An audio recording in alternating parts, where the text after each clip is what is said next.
Parallel lines are the lines in a plane that never intersect, even when you extend them indefinitely in both the directions. They will never meet each other. Transversal is a straight line that intersects two or more lines in a plane.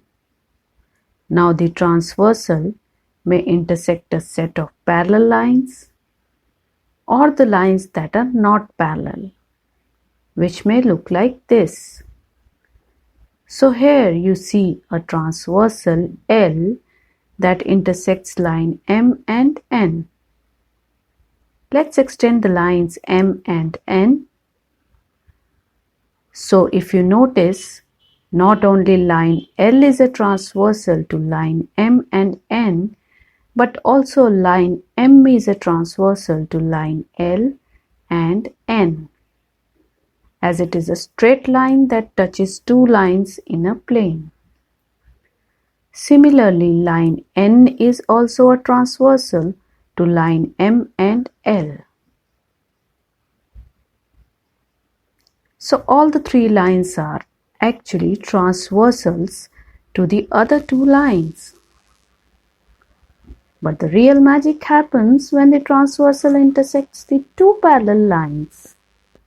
Yes, two parallel lines. Let's see how the magic unfolds.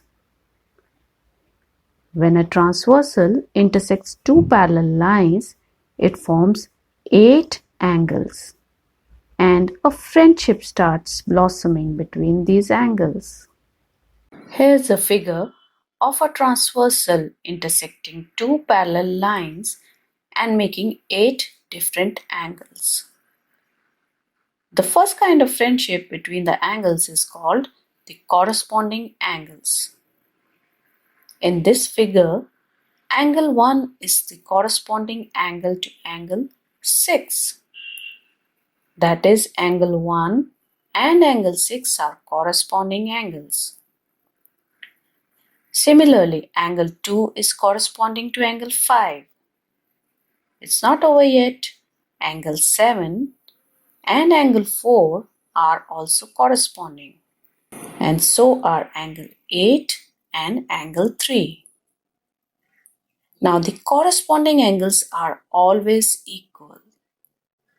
That's the beauty of their friendship. If you look closely, angle 1 and angle 6 are similar obtuse angles. So angle 1 equals angle 6. Similarly, angle 2 and angle 5 are similar acute angles. So angle 2 is equal to angle 5. Angle 7 is also equal to angle 4. And angle 8 is also equal to angle 3.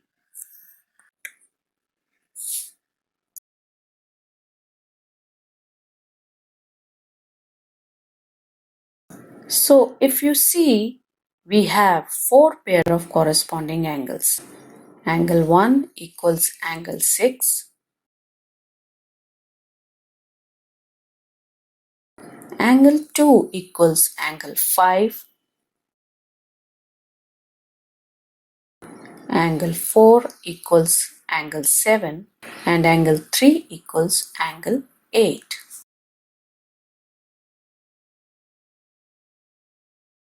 The second type of friendship that develops is the interior angles.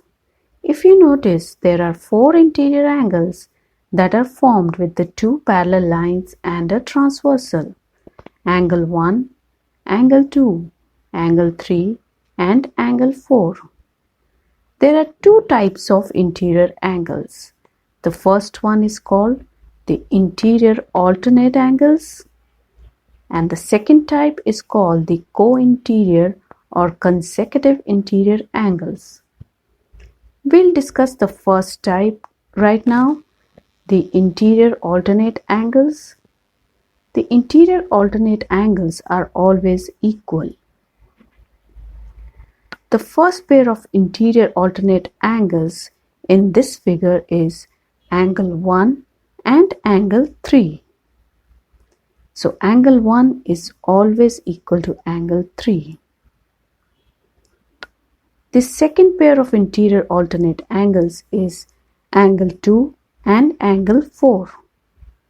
Angle 2 is always equal to angle 4.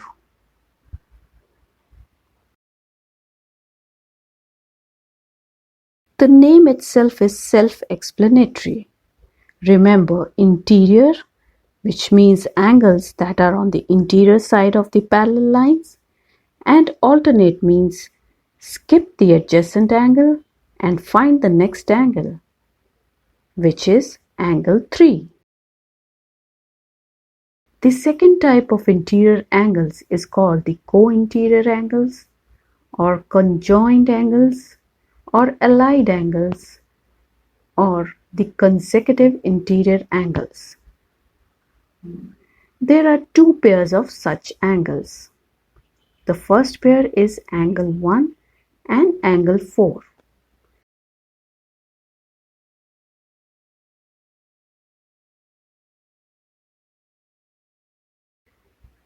And the second pair is angle 2 and angle 3. Their friendship is a bit different from other kinds. The significance of their friendship is that they are together supplementary, which means the sum of their measurements is 180 degrees.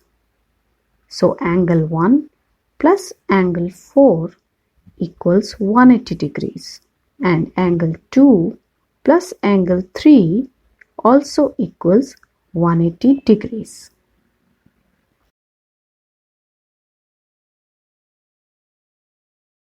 Now let's see the third type of the friendship. It's called the exterior alternate angles, which are always equal. They form two pairs.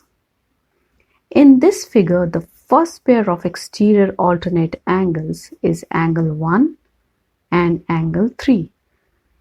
So angle 1 equals angle 3. The second pair of exterior alternate angles is angle 2 and angle 4, which are always equal. The name itself explains exterior, that is on the exterior side of the parallel lines, and alternate means skip the adjacent angle and find the next one. So let's repeat. Angle 1 is equal to angle 3 and angle 2 equals angle 4, as they are the exterior alternate angles. Vertically opposite angles are formed when two lines intersect each other at a point. Let's forget the concept of transversal and parallel lines for some time, as the formation of vertically opposite angles does not depend on these. Let's just look at the two lines L and M for now. When L and M intersect at a point, they form four different angles and two pairs of vertically opposite angles. Angle 1 and angle 3 are the vertically opposite angles which have equal measurement. So angle 1 equals angle 3. The second pair is angle 2 and angle 4. Angle 2 is equal to angle 4. Now let's look at the line L and N. They also form two pairs of vertically opposite angles. Here angle 5 equals angle 7 and angle 6 equals angle 8, as the vertically opposite angles are always equal. Now let's implement what we have learnt so far. In this figure, angle 2 equals angle 4, as they are vertically opposite angles. Angle 4 equals angle 5 as they are interior alternate angles. Hence, angle 2 equals angle 5, which confirms the fact that corresponding angles are equal. So this is one way of validating our concepts. Let's look at another example. Angle 1 equals angle 3 as they are vertically opposite angles, and angle 3 also equals angle 6 as they are interior alternate angles. Hence, angle 1 is also equal to angle 6, which again validates the fact that corresponding angles are equal. Now, angle 1 is also equal to angle 8 as they are exterior alternate angles. And angle 6 equals angle 8 as they are vertically opposite.